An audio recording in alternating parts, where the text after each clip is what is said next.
Look around. Who are you letting speak into your life? Whose energy do you absorb without even realizing it? Because no matter how disciplined you are, you can't rise in an environment built to keep you small. Doubt is contagious. So is mediocrity. And if you're surrounded by people who don't believe in themselves, they will talk you out of believing in you. This isn't about cutting people off. It's about waking up. Because the truth is simple. You will become whatever your environment expects you to be. And it's time to raise those expectations. Take a look around, not just with your eyes, but with your awareness. The room you're sitting in right now is shaping you. The energy, the conversations that echo through the walls, the habits that are normal here, the beliefs that go unchallenged, the standards that never rise. They're all speaking to your subconscious, even when you think you're too focused to notice. And here's the truth most people never realize. You can have the right goals, the right books, the right ideas. But if you're planted in the wrong environment, you'll still wilt. Because environment isn't neutral, it's magnetic. It either pulls you up or pulls you back. Every room you enter is doing one of two things, shaping you into more or cementing you into less. And the scary part? We adapt. That's what humans do. We mirror. We absorb. We normalize. So when you sit in a room full of doubt long enough, even your boldest dreams start to shrink. Not because you stopped wanting them, but because no one else around you believed they were possible. You start to question yourself. You lower the tone of your ambition. You start calling your big goals unrealistic just to avoid judgment. You laugh along with the small talk, even when your soul is begging for depth. You smile when they mock discipline, even though that's exactly what you've been trying to build. Not because you're weak, but because you're human. And humans don't rise above their environment. They adjust to it. But here's where everything can shift. When you stop trying to be strong enough to stay and start being wise enough to leave. Because sometimes it's not your work ethic that's the problem. It's the room. A room where nobody's growing, nobody's stretching, nobody's celebrating your evolution. A room where staying small keeps the peace and rising feels like betrayal. But you don't belong in a space that punishes your progress. You don't owe your future to people who only recognize your past.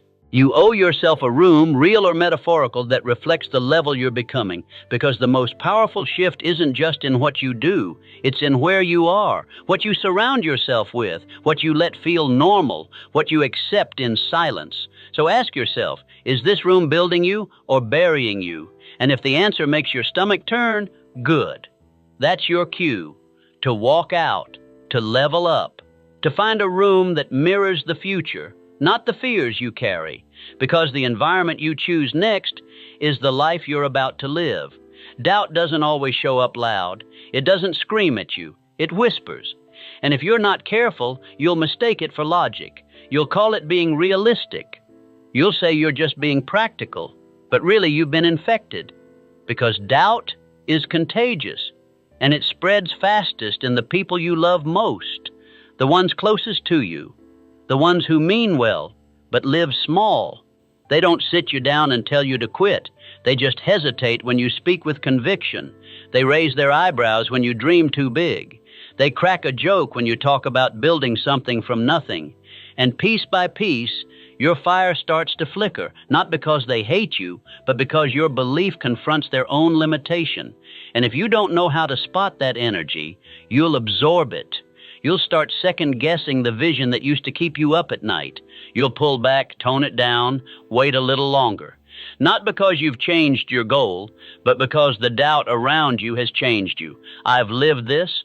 I've walked into rooms on fire with purpose, only to walk out wondering if I was crazy.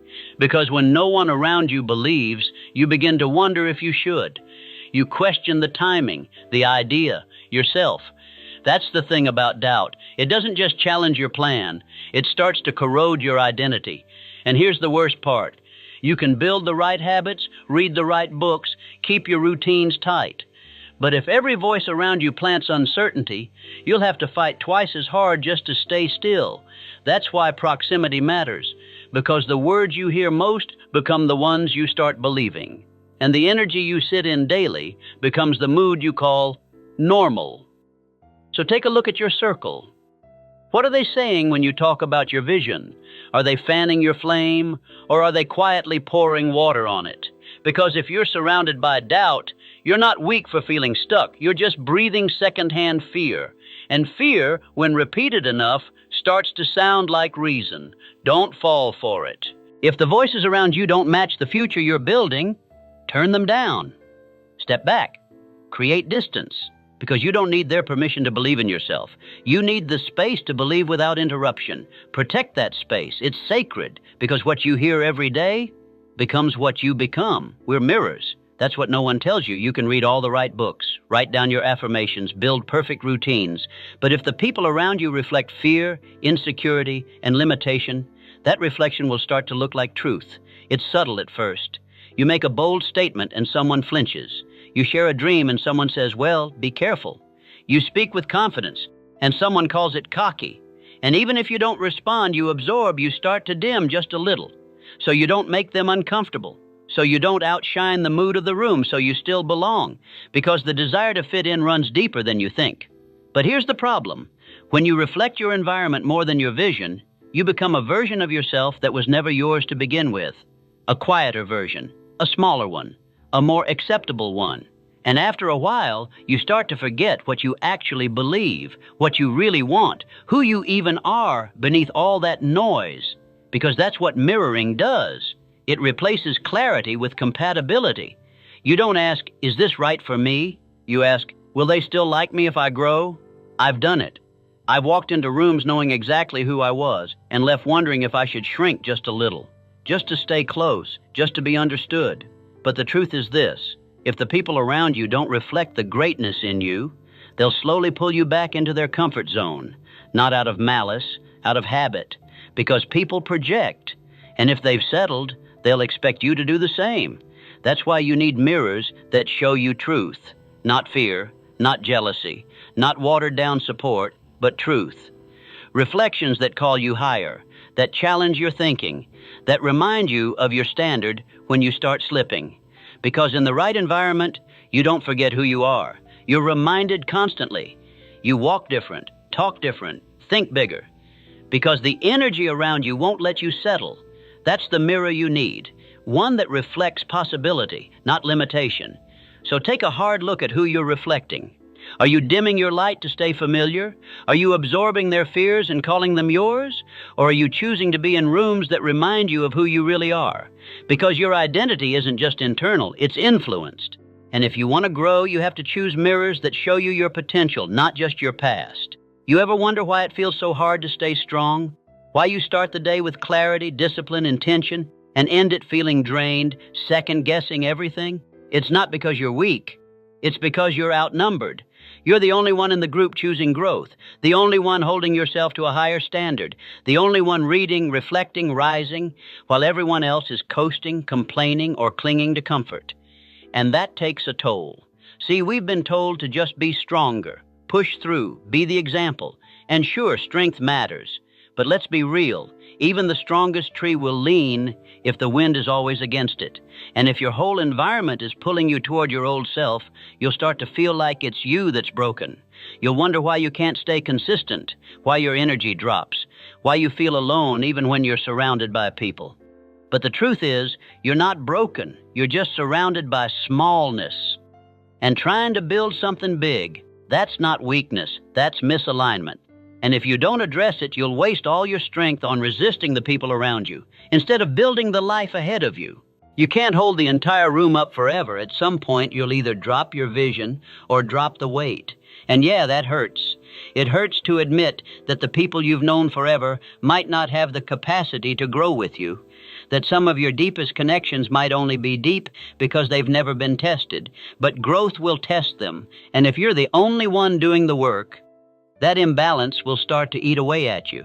You'll show up with wins and get blank stares. You'll try to share your progress and feel guilty when they don't respond with excitement. You'll downplay your effort just to make the silence feel less awkward. But here's the truth. You don't owe anyone your exhaustion. You don't have to be the strong one all the time just to stay connected. It's okay to want a space where you're not the only light in the room, where your energy doesn't just get drained, but refueled, where growth isn't an act of rebellion, but the standard. So no, you're not weak, you're outnumbered, and that's a signal, not to try harder, but to find new numbers, new voices, new alignment. Because strength in isolation can only take you so far. But strength in community? That's when you become unstoppable. It's not always the big things that break you. Sometimes it's the slow drip, the low hum of negativity you don't even notice anymore, that sarcastic comment, that little eye roll, the way they shrug when you share a win, the constant complaints about how hard life is. You tell yourself it doesn't matter. You say you can rise above it. You think you're immune because you're focused, driven, intentional. But even the sharpest blade will dull in the wrong atmosphere. Low vibes don't show up like an attack. They seep in, quietly, through casual conversations, subtle disapproval, emotional indifference. And before you know it, you've adjusted your volume. Not because you wanted to, but because being high energy in a low energy room feels exhausting. So you lower your tone. You match their mood. You stop talking about the future. You start repeating their language without noticing. You're not even living your truth anymore. You're surviving their reality. I felt it. The slow decay of momentum. The way one draining conversation can undo a whole day of clarity. The way being surrounded by people who think life just is what it is starts to make your dreams feel naive. But here's what I learned. Your energy is your responsibility, and so is your environment. You can't keep trying to be the light in a place that loves the dark. You'll burn out. You'll carry their pain, their doubts, their passivity, and you'll call it being loyal. You'll say it's just how they are. You'll excuse it because they're family or old friends or good people deep down, and maybe they are. But good people can still drain you. So ask yourself, what kind of energy do I come home to? What kind of language do I hear every day? What is normal in my world? And is that something I chose? Because low-vibe environments don't just affect your day. They shape your identity. They rewire your ambition. They turn your edge into hesitation. And eventually you won't just hear the noise. You'll become part of it, unless you make a shift. Not with blame, but with clarity. Protect your space. Stop apologizing for needing quiet. Stop staying in rooms that make your peace feel like a problem. Because you weren't made for survival mode. You were made to lead, to build, to rise. And that starts by refusing to carry energy that was never yours to begin with. Familiar doesn't always mean safe. In fact, sometimes it's the most dangerous thing in your life. Because what's familiar feels comfortable.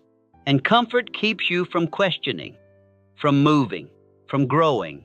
You stay in the same circles, same conversations, same habits, not because they're good for you, but because they're what you've always known. But here's the truth. What's always been normal might be the very thing holding you back.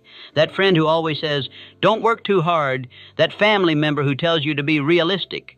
That partner who shrinks when you shine a little too bright. They might not mean harm. They might even love you. But love isn't always the same as alignment, because people can love you and still limit you.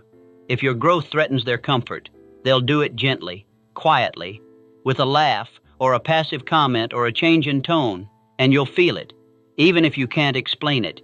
You'll start thinking twice before sharing a win. You'll soften your words so they don't feel insecure.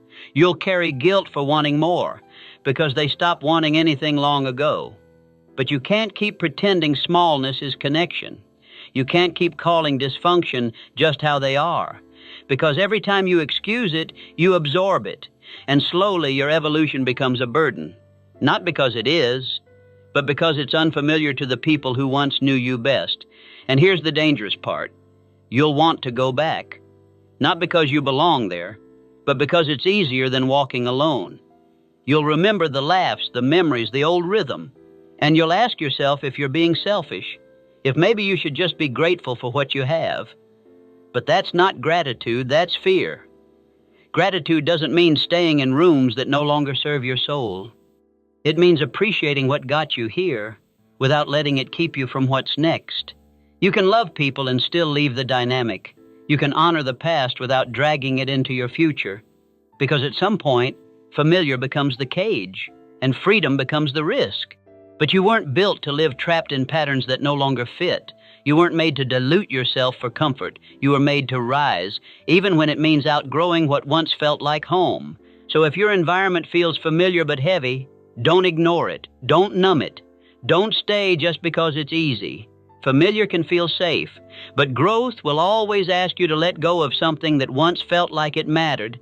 Let it go, and watch how much lighter you become. How many dreams die waiting for approval?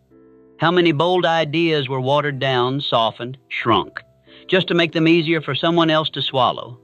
We don't always see it, but most of us are still waiting to be crowned, waiting for someone to say it's okay, waiting for them to understand, waiting for support, applause, validation, comfort, and in the meantime, we stay still. We stay small, because deep down we've been trained to ask for permission, to make sure it's okay to change, to check in before we grow, to get agreement before we evolve. And we call it being respectful. We call it honoring the process. But let's call it what it really is. Fear in disguise. Fear that we'll be judged. Fear that we'll lose connection. Fear that they'll say we've changed and mean it as a bad thing. But here's the truth. You don't need a green light to walk your own path. You don't need consensus to become who you're meant to be. In fact, waiting for permission is the surest way to become a stranger to yourself. Because while you're waiting, life keeps moving.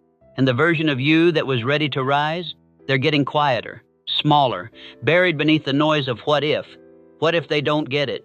What if they feel abandoned? What if I'm wrong? But ask yourself this instead. What if I'm right and I never moved? What if the life I want is already possible, but I kept asking people who've never lived it how to get there? I've done it.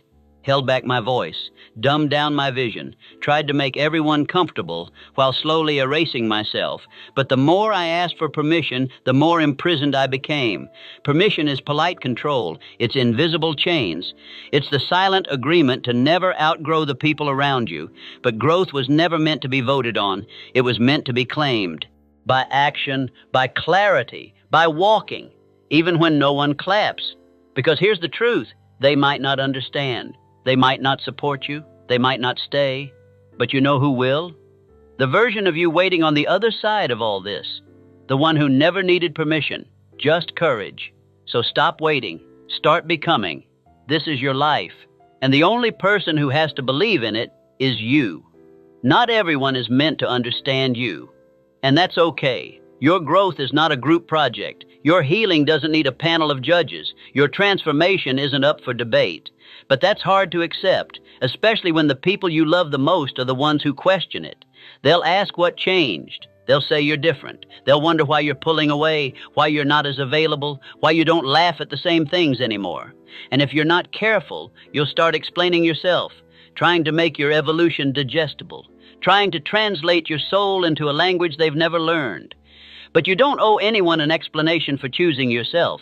You don't need to justify wanting peace, or wanting discipline, or wanting to raise your standards. You don't need a speech prepared for why you stopped showing up for people who never showed up for you. You don't have to make your boundaries sound softer so they don't take it personally. You're allowed to grow without defending it. Because here's what explaining does. It turns your journey inward into something that's suddenly up for review. It gives people permission to question a process they were never invited into, and it distracts you. Pulls you back into the role you've been trying to outgrow, the peacemaker, the pleaser, the one who makes everyone else comfortable while quietly disappearing. But growth isn't always comfortable, not for you and not for them. And that's okay too, because the people who are meant to walk with you, they'll feel the shift and respect it. They won't need the full story to offer full support. They won't shrink when you expand. They'll rise with you, or respectfully release you. And anyone who demands an explanation for why you're doing better, that's your sign. That's the proof you're on the right path. You're not here to keep everyone at ease. You're here to evolve. And evolution doesn't ask for permission. And it sure doesn't pause to explain itself to those who stopped listening a long time ago. So breathe and let yourself grow in peace. Not everyone will clap. Not everyone will get it. But that's not your job. Your job is to walk forward, fully, clearly, unapologetically, and trust that the ones who are meant to see you will recognize you without a single word. The people you listen to most will shape you, not the loudest voices, not the ones with the biggest platforms, but the ones closest to you, the ones in your ear when no one else is watching. Because every time you share a struggle, a dream, a question, you open a door. And the voices that walk through, They leave fingerprints on your thinking, sometimes forever. That's why you have to ask yourself, who's in my ear? Who are you trusting to give you truth when you're unsure? Who do you turn to when your vision feels shaky? Who do you call when you need perspective? Because if those voices are rooted in fear, scarcity, or survival, you'll inherit that mindset without even noticing. They'll say things like, don't get your hopes up. Make sure you have a backup plan. Be realistic. And at first it sounds like love, like caution, like care. But dig a little deeper and you'll find it's fear wrapped in concern. It's their own limits disguised as wisdom. And if you're not grounded, you'll wear their voice like a second skin. You'll start adjusting your dreams. You'll start questioning your timing. You'll begin to hesitate when you once moved with certainty. I've felt it. I've taken advice from people who had no idea where I was headed. I've let their doubts dilute my momentum. And I paid the price. In time, in confidence, in clarity. But I learned this.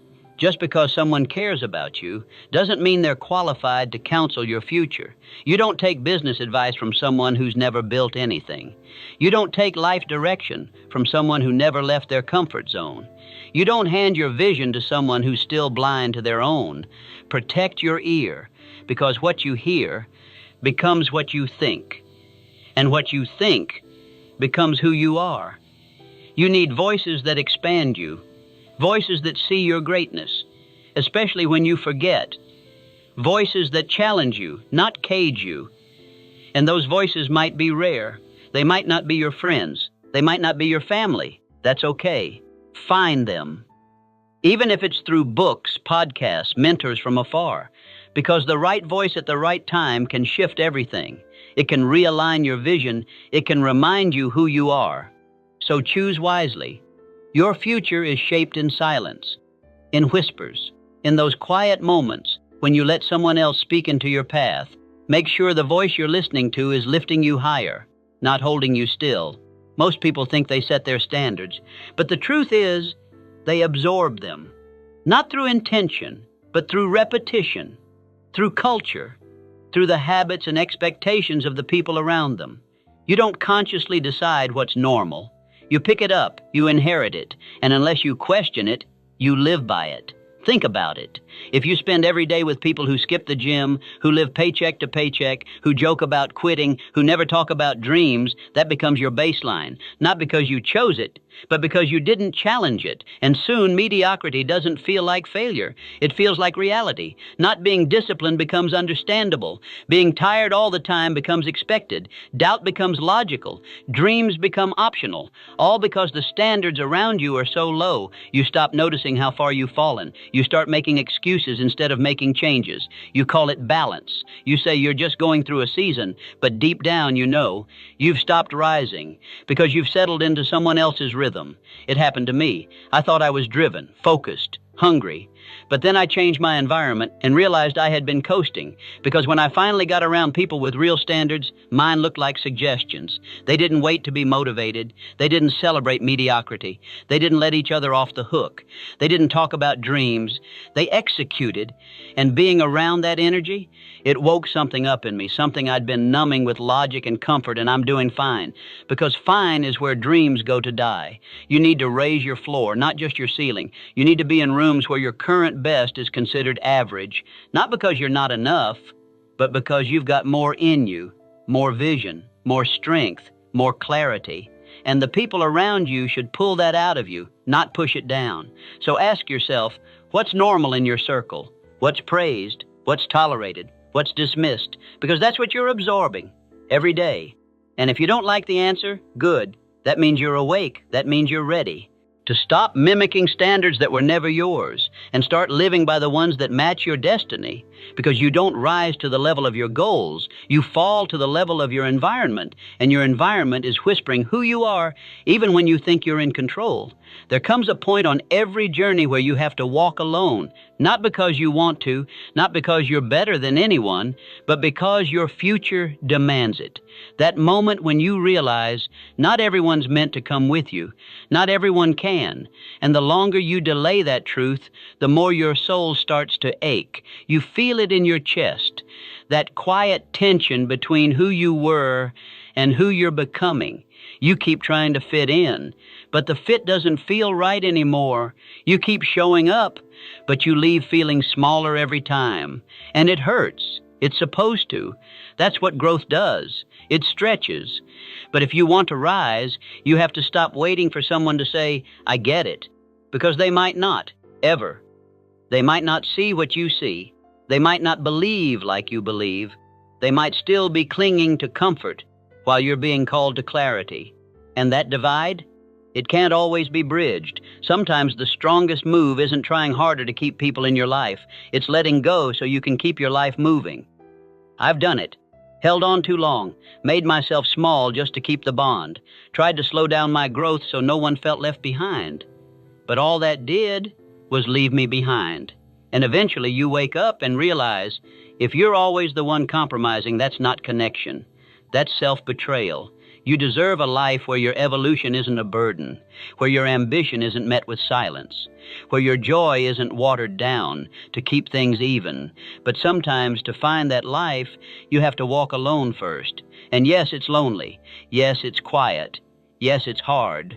But there's a sacred kind of power in being alone and still choosing to grow. You build resilience. You hear your own voice again. You stop filtering your dreams through someone else's disbelief. And that freedom, it rebuilds you. So stop apologizing for needing space. Stop explaining why you're different now. Stop holding back so people don't feel left behind. This is your life. And if the path ahead requires solitude, walk it. Not forever. Just long enough to remember your strength. Just long enough to stop asking for directions from people who've never been where you're going. Because once you do, the right people will find you. The ones who walk at your pace, who speak your language, who grow when you grow. But you don't meet them by waiting. You meet them by walking. So walk, alone if you must, but forward, always forward. You don't just need more knowledge. You need new proximity, because where you are and who you're around matters more than you think. The people closest to you, they shape your urgency, your tone, your standards, your definition of possible. When you're in a room where excellence is the norm, you stop patting yourself on the back for showing up. You start asking, how far can I go? That's what proximity does. It shifts what's real. It lifts the ceiling so high you forget it ever existed. But the opposite is also true. If you're constantly surrounded by people who settle, you'll feel guilty for wanting more. You'll shrink to protect their comfort. You'll hesitate every time your desire outruns their vision. And little by little, you'll adjust your pace, your voice, your fire. Not because you're lazy, but because you've outgrown your surroundings. And if you don't move, you'll end up mistaking stagnation for stability. I've felt it. That hunger to rise crushed under the weight of conversations that never change. You try to stay loyal. You try to make it work. You try to believe that being the example is enough. But here's the truth. You can't grow past your circle without changing your circle. Proximity is more than presence. It's energy, it's vision, it's gravity. Get around people who dream at your level, and suddenly you stop doubting yourself. Get around people who execute without excuses, and suddenly your own discipline sharpens. Get around people who talk solutions, not problems, and your whole mindset rewires. You don't even have to try harder. You just have to stop swimming upstream, because alignment creates flow, and flow creates speed. The fastest way to level up is to place yourself in environments that demand your next level, not just applaud your last one. You don't need 100 people. You need a few aligned ones, people who stretch you, challenge you, call you out and call you forward. And you won't find them by accident. You find them by moving, by making space, by walking away from comfort, by being alone long enough to recognize resonance when you feel it. So if your world feels small, don't assume it's your mindset. Check your proximity. Because your hunger might be fine, your vision might be clear, but your surroundings? That's the part that needs to change. Put yourself in places that raise your heartbeat, that make your excuses feel heavy, that remind you you've still got more in you. Because greatness isn't just built, it's borrowed, reflected, and multiplied by the people closest to you. You don't need a crowd. You need a circle, and not just any circle, but one that builds you, a circle where honesty is love, where accountability isn't criticism, where your evolution is expected, not just tolerated. Because here's the truth. The people around you are either adding to you or slowly subtracting from you. There's no neutral. They either lift your standards or pull them down. They either sharpen your mindset or blunt your edge. And if you're the only one holding vision, you'll burn out just trying to carry the weight of the room. That's not strength, that's exhaustion. You need people who see you clearly, not just who you were, but who you're becoming. People who remind you of your goals when you're tired, who challenge your excuses, who don't let you forget your power just because you had a bad day. I've seen the difference. I've walked alone, and I've walked with the right people. And I can tell you that the path doesn't get easier. You just get better equipped. Because when you're surrounded by builders, growth becomes a shared language. Discipline becomes contagious. Vision becomes your common ground. You stop defending your dreams. You start expanding them. And maybe right now that circle doesn't exist in your life. Yet. That's okay. But don't wait for it to find you. Start creating it. Start becoming the kind of person you would want in your circle. Be honest. Be driven. Be accountable. Be relentless in your self-respect. And you'll attract people who speak that same frequency. You'll notice them. They'll notice you. And slowly, the crowd fades. And the circle begins. It's not about how many people are clapping. It's about how many are growing with you. So stop chasing community that drains you. Stop sitting at tables where you have to beg to be heard. Stop holding on to people just because of time or guilt or history. Time doesn't make someone part of your future. Alignment does. You don't need everyone to believe in you. You just need a few real ones who remind you every time you forget that this version of you is just the beginning. Build that circle and protect it. Because when you do, you move faster. You think clearer. You rise with consistency. Not because it's easy, but because you're no longer doing it alone. Be careful what you repeat, because repetition becomes belief, even when the words aren't yours. And if you're stuck in an echo chamber, you'll start mistaking the noise for truth. You hear the same complaints every day, the same doubts, the same low expectations, and slowly your inner voice starts to match the outer environment. You stop dreaming out loud. You stop asking better questions. You stop reaching, because no one around you is reaching. And that's the danger, not the negativity itself, but how normal it starts to feel. How you start saying things like, that's just how life is. No one really likes their job. It's not worth the risk. Words you never would have believed at the beginning, but now, they're the soundtrack of your environment. And it's not just what you say, it's what you let go unchallenged. The gossip, the defeatist thinking, the moments where someone settles and gets applause for it, those little moments shape you, even when you're silent, because silence is agreement. And when you stop pushing back, you start absorbing. I've caught myself repeating lines I never agreed with, ideas I'd never say out loud if I were alone. But in a room full of repetition, it's easy to blend in, to match the tone, to echo the doubts. And suddenly, your mindset isn't yours anymore. It's a remix of everything you've been hearing. That's why you have to cut the echo, not out of arrogance, but out of protection. You weren't born to copy other people's limits. You were built to break your own.